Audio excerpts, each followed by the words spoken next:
panorama of steep hills stretches as far as the eye can see.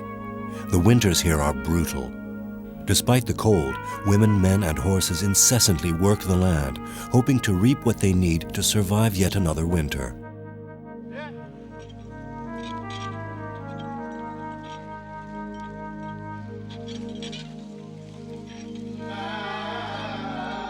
Minarets dot the landscape. The Mezwin's chant resonates 5 times a day, calling the faithful to prayer. Islam reigns supreme in the region.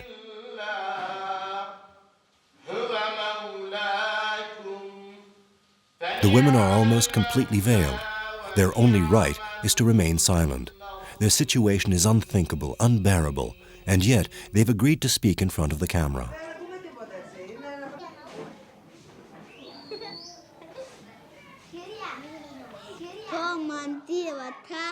At school, their children learn in 3 different languages, with 3 different types of characters. What can they really learn? In truth, nothing, and their future is already in jeopardy.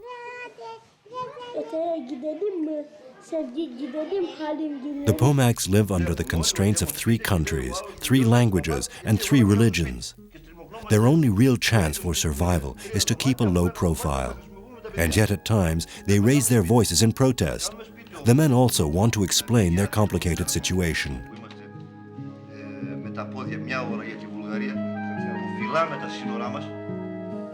Where are we? In Europe, in Greece, in Thrace. The Pomak people have lived under the pressure of Bulgaria, Turkey, and Greece for centuries. History has decreed it so. Here, everybody lives every day under the thrill of 3 threats.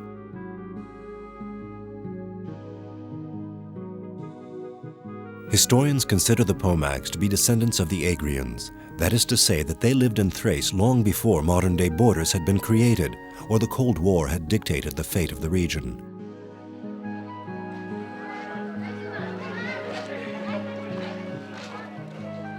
The daily lives of these people, tossed about in their own territories, is summed up in the words of this cotton candy vendor.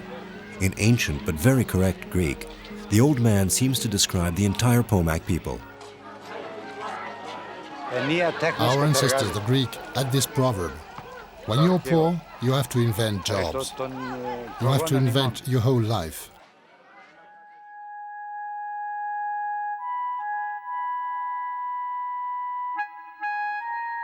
In the 14th century, the Bulgarians occupied the area. Their objective, to gain an opening into the Aegean Sea and the Bosphorus. So, Tsar Alexander Bulgarized and Christianized the Pomaks by force.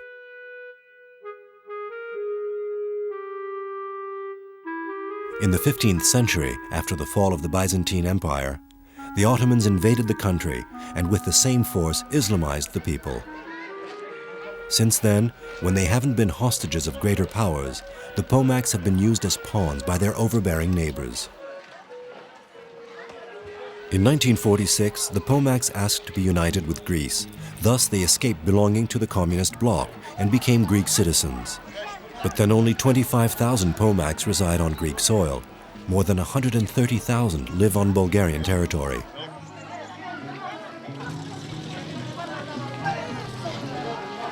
Since that time, the Bulgarians have considered them to be Bulgarian. The Turks have considered them as Muslim brothers, and the Greeks, to avoid any risk of conflict, preferred to abandon the Pomaks to their fate. Will the thrill of 3 threats become a reality? So what could they do? Try to remain invisible at the risk of losing their identity?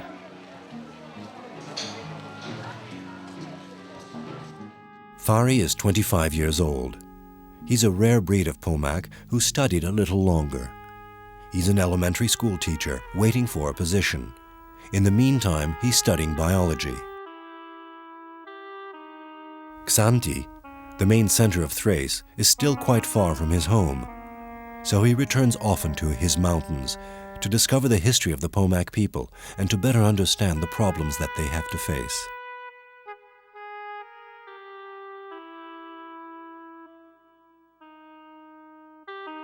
Xanthi has managed to embrace the influences and respect the differences.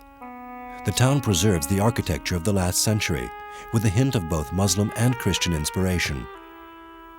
The few miles separating it from Bulgaria enhance its Balkan aspect, but Xanthi has succeeded in adapting to 3 borders, 3 religions, and 3 languages.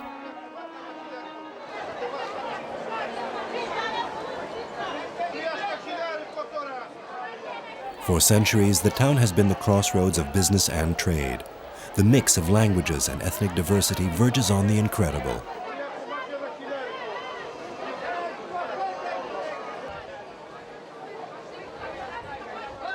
The Xanthi market is a human mosaic comprised of Gypsies and Bulgarians, Slavs and Latins, Russians and Ukrainians, sometimes Turks and Greeks. Pomaks too.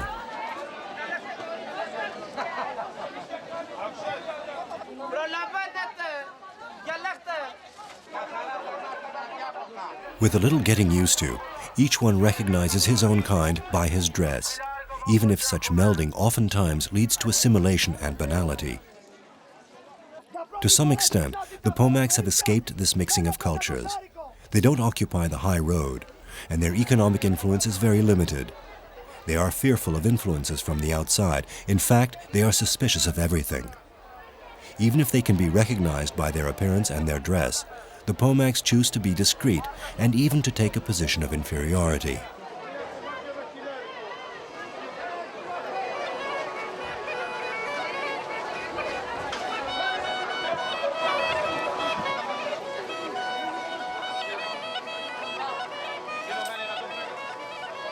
The market is abuzz with radically different sounds.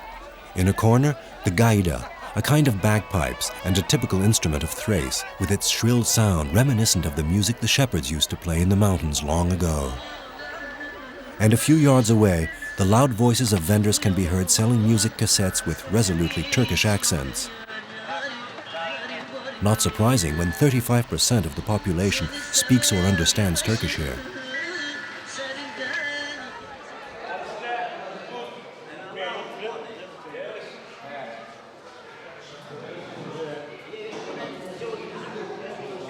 At the cafe, different generations rub shoulders and are engrossed in the same card games, obviously enjoying themselves.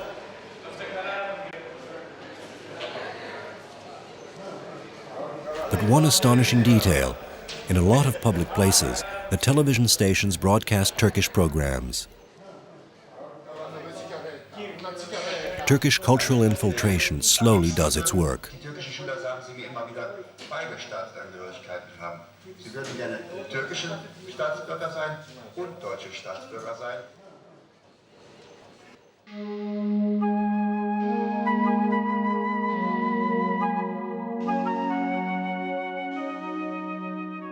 Many questions crop up. Should the Turks be allowed to absorb the Thrace population without distinction of origin? Will the Pomak way of life simply vanish due to a question of religion? And will the Greek government abandon this people living on its national territory in pretense of keeping the peace?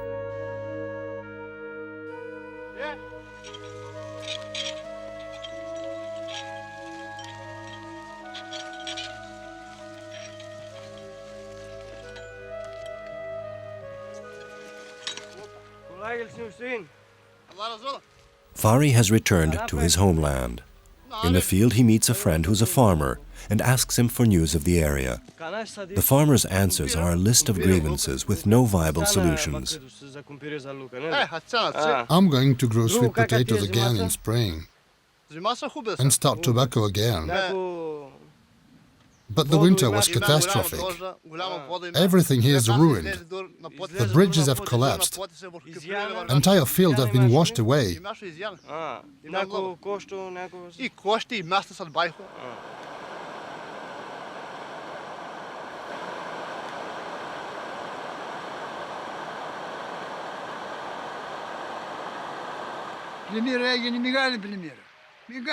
Two old men of the village testify how in a few minutes the river was transformed into a torrent. The flood happened suddenly. The whole village was invaded by mud.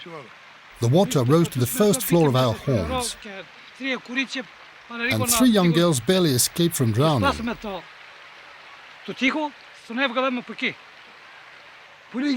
If the rains are heavy, it's inevitable. It's been like this since the last war. When the Bulgarians came, they chopped down all the trees. The land is no longer rooted. We can't grow anything properly anymore.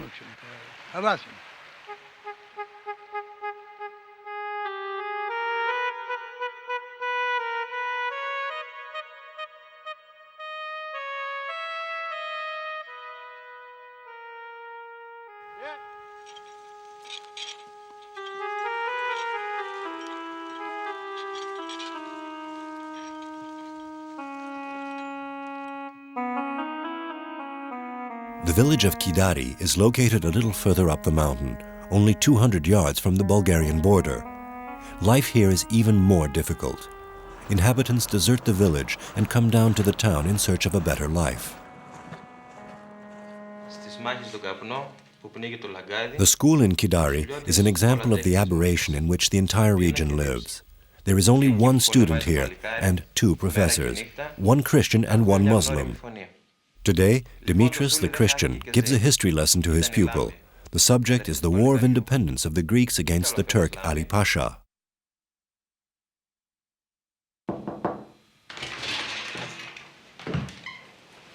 Γεια σου Δημήτρη.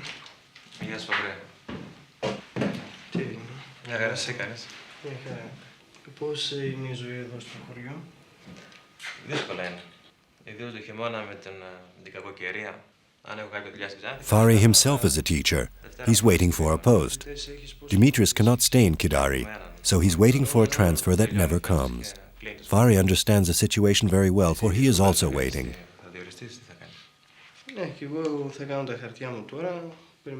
If the government doesn't create positions, Dimitris and Fari will both be unemployed. Here the Greek flag waves at the foot of the minaret. Little girls play and sing like all children their age. The most astonishing thing is that one group of girls is singing in Turkish, so the others organize around and sing in Greek.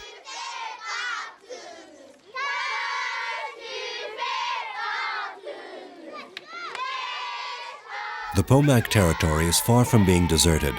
The population density is even exceptional for a mountain region. At Mikis, there are too many students and 4 teachers are hardly enough to give the courses.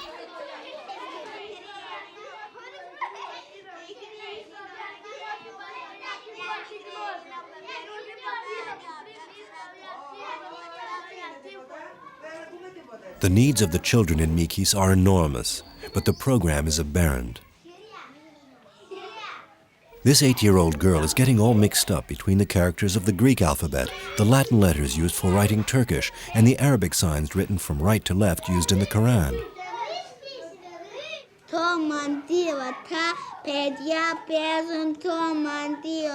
This little girl reads Greek with great difficulty. This little boy can't manage either to write a single word correctly. Next to him, another young boy reads a paragraph in Turkish fluently, whereas this young girl deciphers a few verses of the Quran. The school's principal explains the impossibility of their situation. Here, the mother tongue is Pomak, but the children must leave their Pomak outside when they go to school. We have to teach Greek, English and Turkish as well as the Quranic language. The problem is not the teachers, it's the students. They are much too young to assimilate it all. They cannot retain all this knowledge. They can't progress and do normal studies.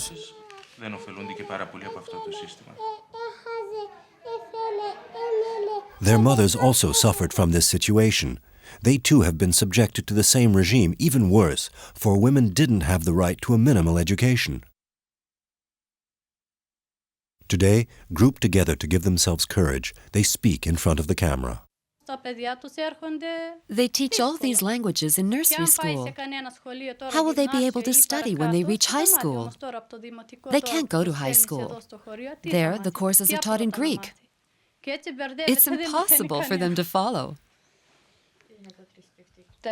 They learn Greek Arabic, and Turkish, and a little English. And what? French. And French, too. And we teach them Pomak at home. That's our native language. Everything the mother says, the children repeat it, you know. An unbearable situation for these women who suffer from complexes, regrets, and work obligations. These women were deprived of an education. They can't teach anything to their children, and they are ashamed. They don't want their daughters to have to tolerate what they've had to endure. But there's nothing they can do about it. When their husbands leave to work elsewhere, they don't have the right to leave their homes, even to do the shopping. Here, the area is much too small. There are too many stones. The fields slope too much. If there's no rain, the harvest is bad.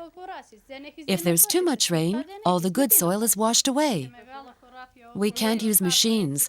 We have to do everything by hand. The yields are ridiculous. In Pomak territory, the sale price of one cow doesn't even buy the hay with which to feed the animal. The Greek government has promised subsidies, but the farmers have hardly received anything. The immigrant laborers from Albania and Bulgaria managed to find work in Xanthi, yet it seems that the Pomaks lack the qualifications to find openings. Has the Greek government already chosen to abandon those who claim to be Greek and wish to live here?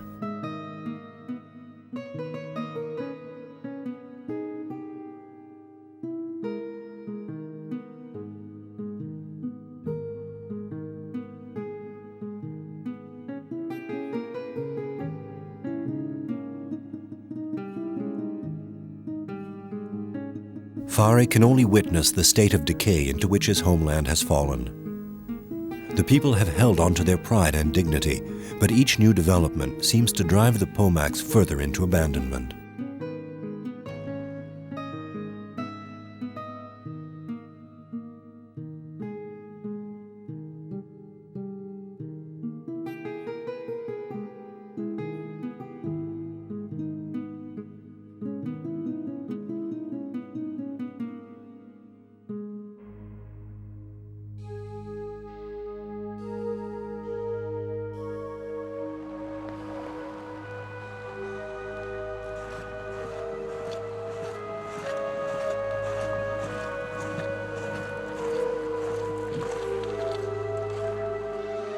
The country is steeped in an almost infinite past.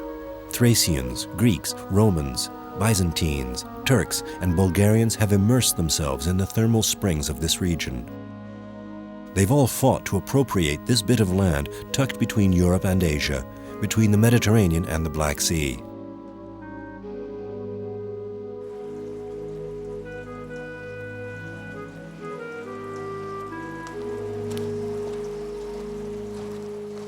Occasionally, on a rock face, sculptures dating more than 1,000 years are reminders of the pagan divinities that protected the Agrians and their Pomak descendants. Time immemorial, when the country, a long way from the beliefs of the others, only respected its own heroes. Paganism has been the Pomaks' guide for thousands of years.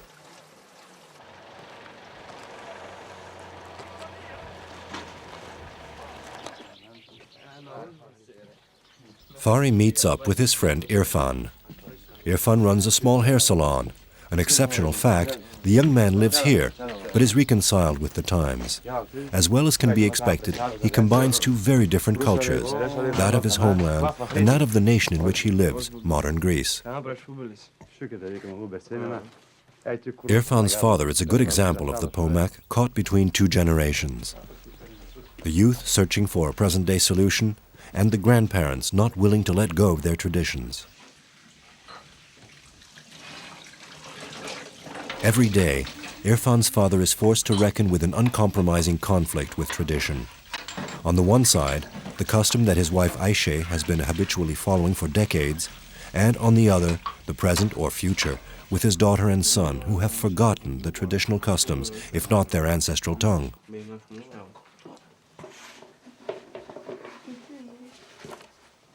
Ayşe prepares the same pies that her mother and grandmother used to make. Her husband and children wait patiently in the dining room. Ayşe won't sit at the table. It has always been this way.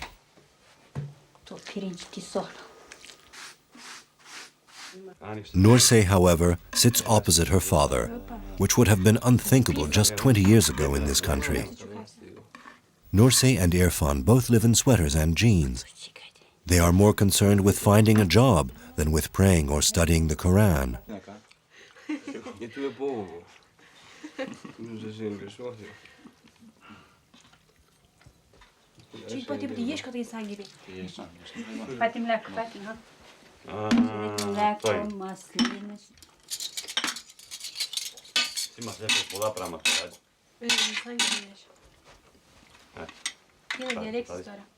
Ayşe follows conventions and doesn't forget the glass of water served traditionally to her husband as a token of respect.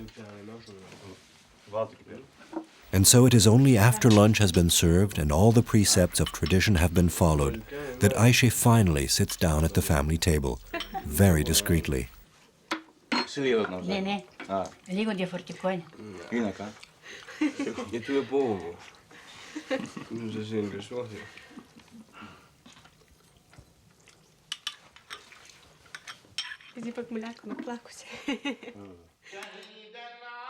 Over the centuries, an iron collar of conventions has fallen on the shoulders of the Pomak. Which have been the strongest? Immemorial pagan practices, Christianity forced upon them by the Bulgarians, or the Islamization during the Ottoman period? The consequences that are seen in daily life lead to the mosque. The muezzin calls the faithful, and the men gather together in prayer. A surprising detail, the men wear wedding rings, a Christian tradition.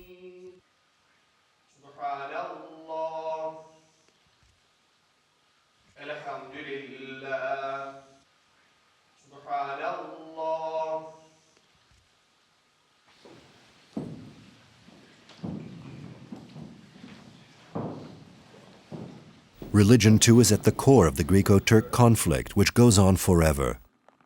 The Pomaks today are still being used as political pawns in an overwhelming conflict. The story of the Trojan horse seems to be repeating itself some centuries later. The most visible sign of Muslim infiltration are the satellite dishes provided with a television set to every Pomak family. Families receive Turkish programs exclusively. It appears that they owe this generosity to the solidarity between Muslim brothers, so close yet separated by an unjust frontier. End of quote.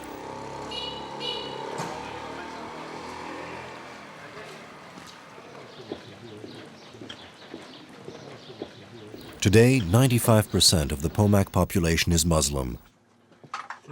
This Turkish Muslim enclave in Greece is a crown of thorns for the government, because this part of their territory is, with Cyprus, a case for war.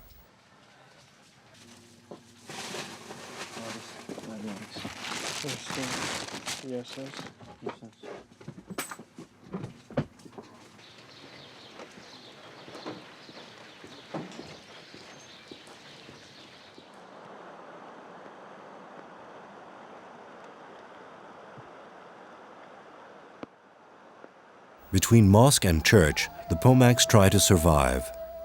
The province of Thrace has been part of Greece for barely 50 years, and the Greek government doesn't know how to cope with this kind of provocation.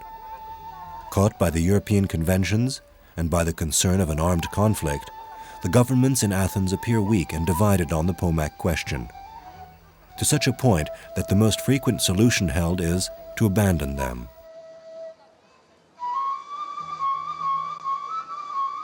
Yet the Pomaks resist. They have always tried to act in accordance with the times and with their meager means. History is full of events conveying this resistance to the invader.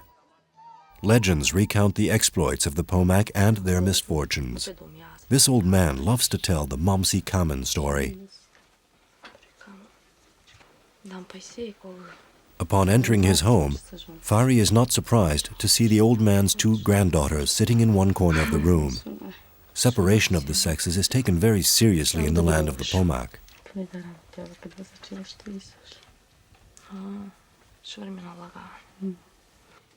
Με σελώνω ζαγουλάν κάμεν, δι με κάος. За голен камен ту са, ги чебунар.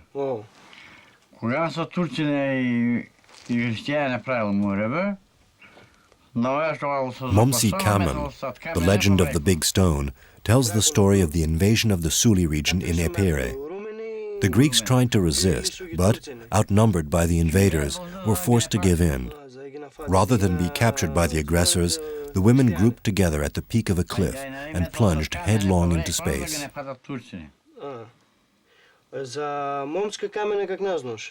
За момски камен пашавичи на едно пашавиклие попута за отго момски камен на пашавик. Кажа, говори стана пашавик. The Pomaks have claimed the tale as their own, as if they had to once again show how proud a people they are in the face of adversity by the Bulgarians and Turks. Леуго зоват момски камен, пак не знаят му историята. Пак айтус знаят му историята. Περίπου σε 20 να πρέσου. Σε 20 να πρέσου. Περίπου.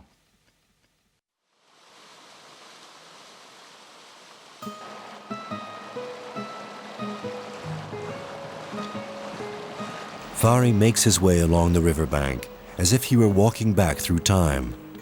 He can't help thinking about the younger Pomak generation, who doesn't know exactly what to do about this identity which is in their blood, but that will inevitably pose problems for them for the future.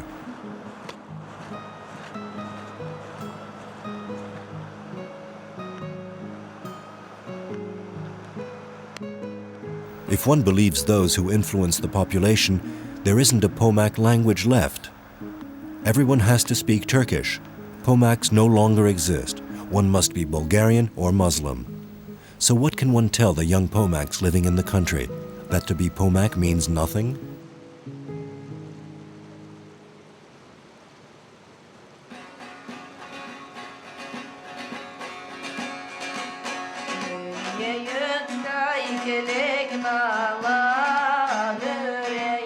Take this 15-year-old boy. He lives in Germany, but returns each year to the homeland with his parents. He plays the sazi, a traditional instrument of Persian origin. Deli Murat isn't satisfied with just speaking Pomak, he sings it. The children of the village are stunned. His voice is so beautiful, and the occasion to hear someone sing is so rare.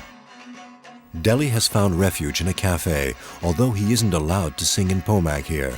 The language isn't recognized by the authorities, and still it exists.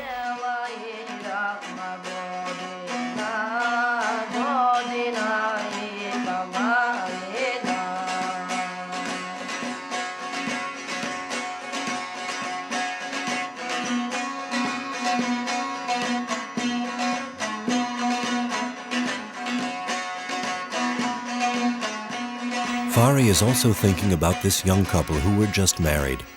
Their words were eloquent.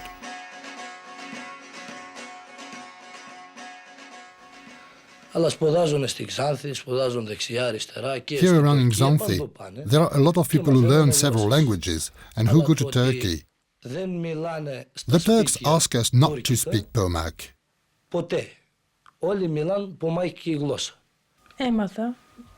We grew up with this language, and here in the house, no one speaks Turkish. We speak Pomak.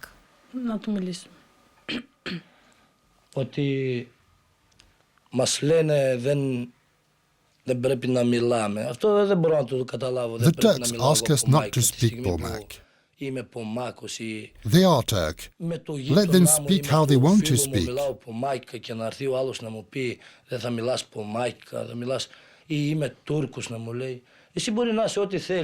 But I'm Pomak. I feel Pomak. I'm a Pomak-speaking Greek citizen of Muslim faith. Δεν πρέπει να χάνεται η γλώσσα μας αυτή.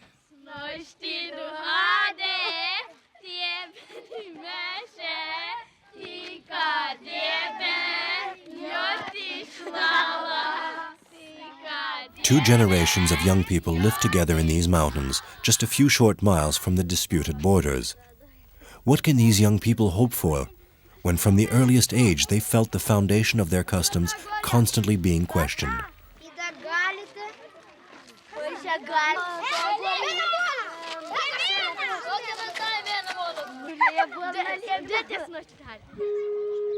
What remains for the Pomak? A tortured land that can produce only tobacco, but at what price?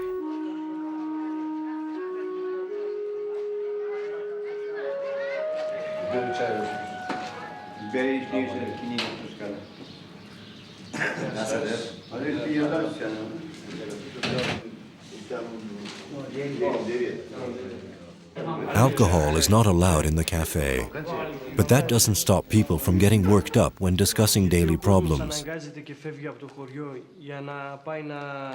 people also want to make the truth of their situation understood. Let me tell you what's going on. We don't need tractors here. We have to work with horses and mules. It's too difficult for the children. Our fields are too small. We grow tobacco, but we have only one license per family. If we have 2 children, we can only transmit it to one of them. What is the other one going to do? If we share the land, there isn't enough for each of them. Some fathers are forced to work outside the region. They have to leave their wives. They wither away here, like our homes.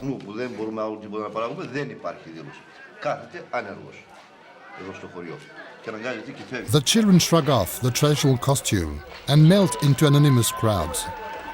They hang out in the streets. Their future? It's life away from here.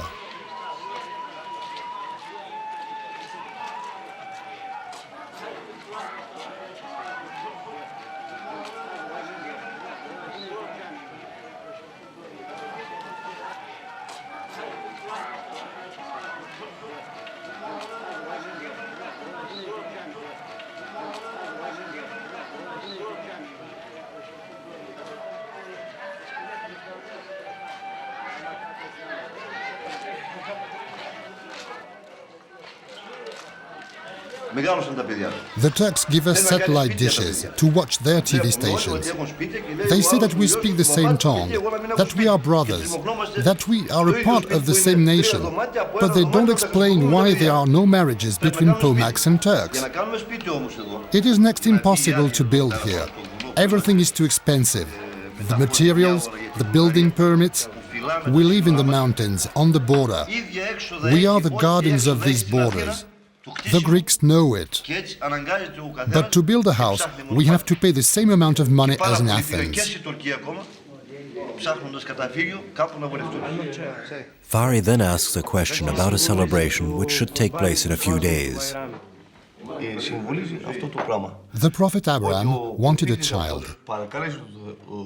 He proposed to God that if his wish were granted, he would sacrifice a sheep. This celebration has survived. It's Kurbani.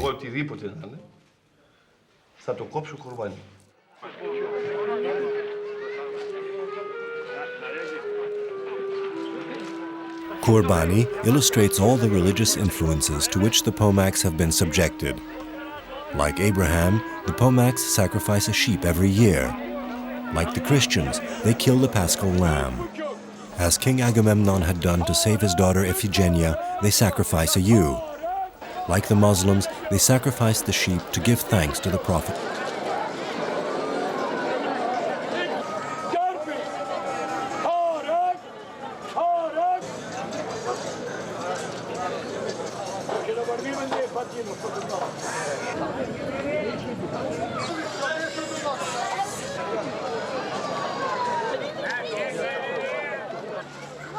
Kurbani is the only day of the year when the women have the right to venture out alone in the streets. Girls dress up, competing to be the most elegant.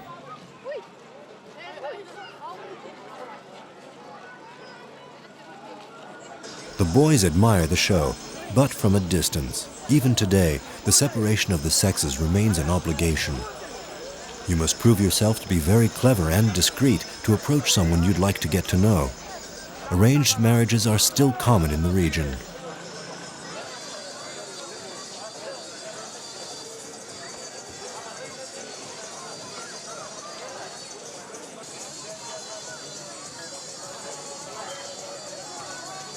Each family has killed its sheep without making it suffer. The men have taken out enormous pots in which to cook the communal meals of the village. Tons of meat simmer in the cauldrons.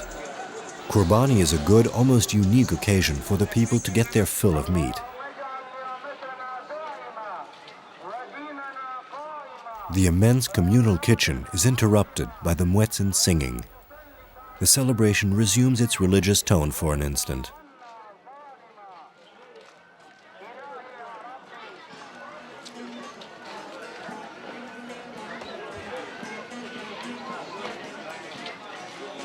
It's finally time for the meal.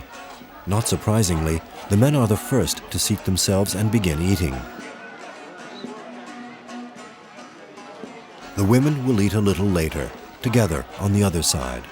Certain traditions survive more easily than others.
Involuntary hostages of three influences.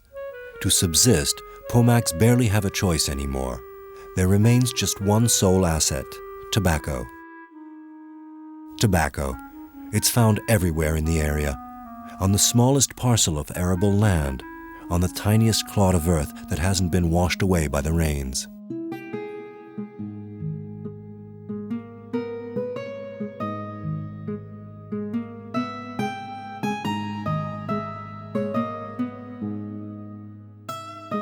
There are no plans for restructuring the lands.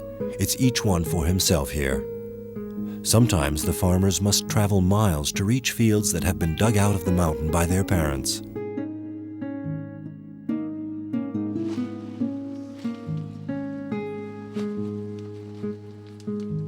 Each leaf must be perfect. The slightest caterpillar, the slightest insect that gnaws at the leaf is a sign of catastrophe. The entire harvest could be ruined in a few hours.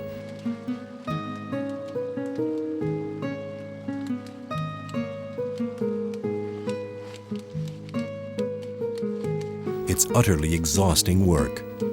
From the moment the sun rises, the farmer has to crouch between the pink-flowered seedlings, protect himself from the humidity and the abrasion of the stalks, to choose one by one the leaves whose maturity is perfect. And the next day, he'll have to return to the same seedling and remove the leaves that have benefited from another day of maturation, and continue like this for weeks on end.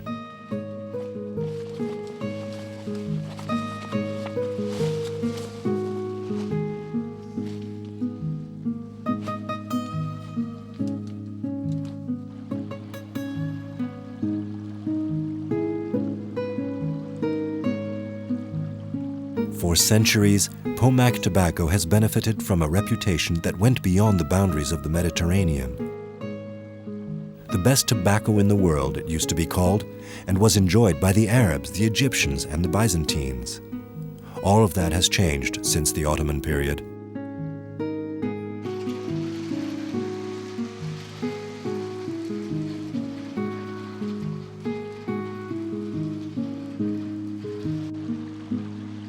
Farmers lack the necessary means to exploit these remote lands. The rivers don't have bridges. Imagination and improvisation replaces financial means to bring back to the village what will be the sole resource in cash for the whole year.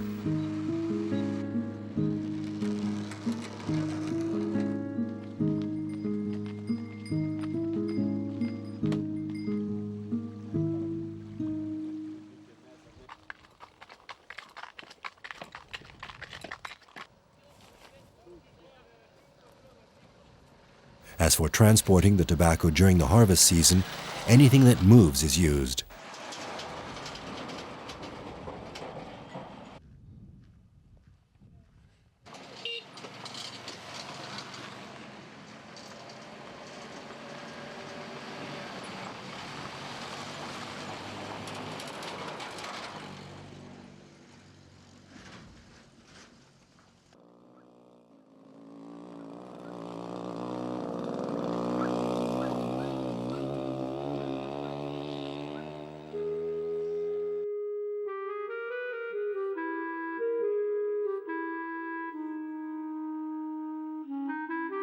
$2 per pound and a maximum of 882 pounds per family. A family lives on $1,600 a year. Why this limitation? 20 years ago, the Pomaks produced the world's best tobacco, and they were selling it at an excellent price. But since that time, Greece has adhered to the European Union, and countries introduced a quota system on many products, including tobacco. The Greek government has a monopoly on tobacco, but must follow the European directives. Thus, it has limited its purchases to 882 pounds per family, for a price of $5 a kilo. A whole day's work collects about a kilo of dried leaves, thus less than $5 worth.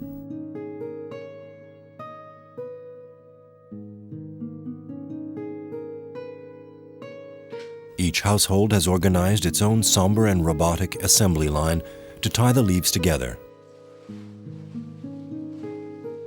If production is over target, the surplus must be destroyed, giving no right to any supplementary revenue. Each year, there is even a loss, as families always make provision for more plants than necessary to ensure their quota in case of bad weather. At the dawn of the 21st century, barely 3 hours by plane from Rome or Paris, Europe has its double standards, here more so than anywhere else.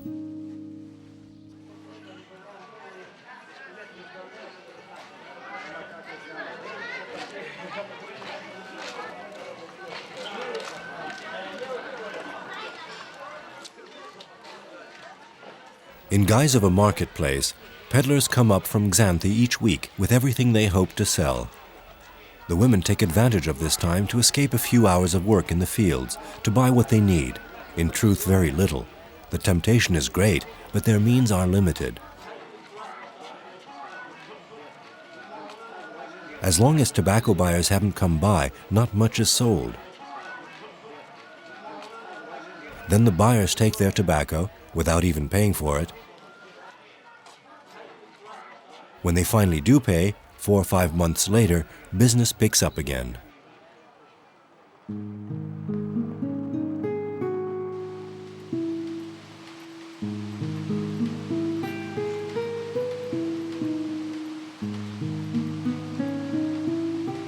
Hassan has been a miller for 40 years. He is the last in the region, maybe even in all of Greece.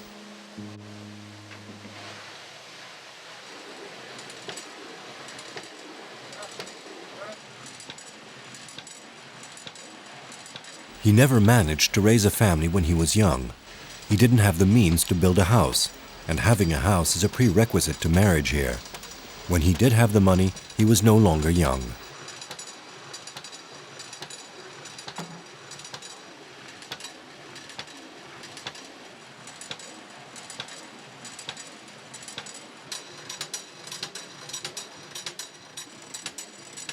Without making a profit from it, Hassan continues his activity in the mill, where some of the elements are thousands of years old. But this kind of trade no longer has a future. He contents himself with being useful to his friends and the small community. Some Pomak families are still trying to break the vicious circle of tobacco growing. The dams at the mills have been converted into fish breeding zones. But the ways of earning a living are deep-rooted. There's scarcely a hope of selling the fish in the valley, and the coastal fishermen are more likely to take their catch to the market in town. But this kind of approach is beginning to influence the minds of the people.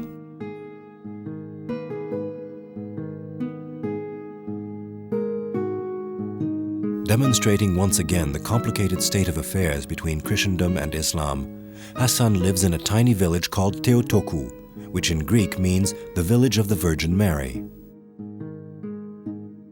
The site is exceptionally lush, green and fertile. The community has taken advantage of this to develop sustenance farming.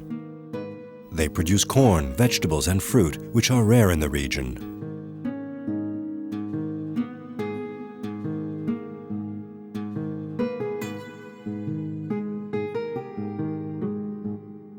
But the most important source of revenue for the village still comes from tobacco, the only hope. All day long, Hassan threads the leaves before taking them to the drying shed.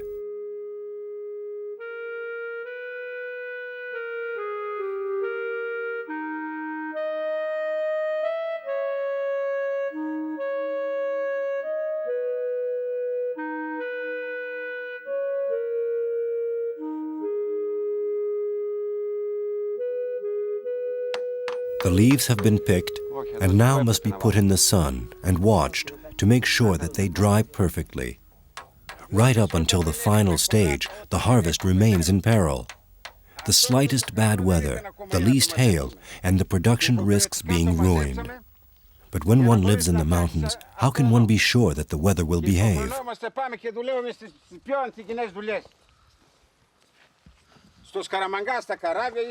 When the season ends, we shall leave from here. We shall head for Athens or Karamansas to build boats, or migrate to Germany.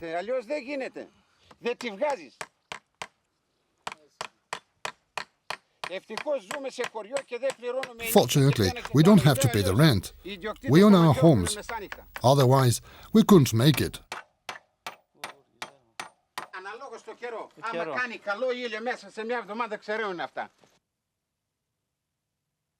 Βάλε 10 μέρες το πολύ.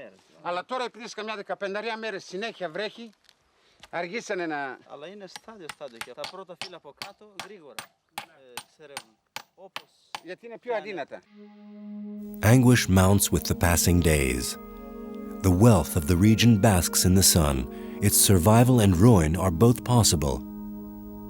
Everything is hanging on a thread, dependent on the whim of the weather.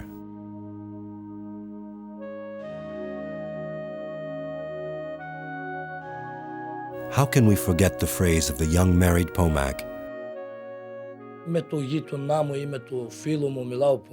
The Turks ask us not to speak Pomak. They are Turks. Let them speak how they want to speak. But I'm a Pomak. I feel Pomak.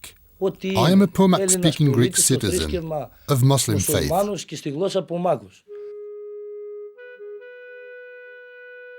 Fari recites the poem of the street merchant. The Turks are after you. Hide. The Bulgarians are after you. Hide. They're coming with an axe. They want to kill you with their guns. No, they are not hitting me with their axe. No, they aren't killing me with their guns. They have come to capture me. They have set fire to watch me, the Pomak, burn. Considering the pressures they face, there is little chance of preventing the Pomak tradition from going up in smoke.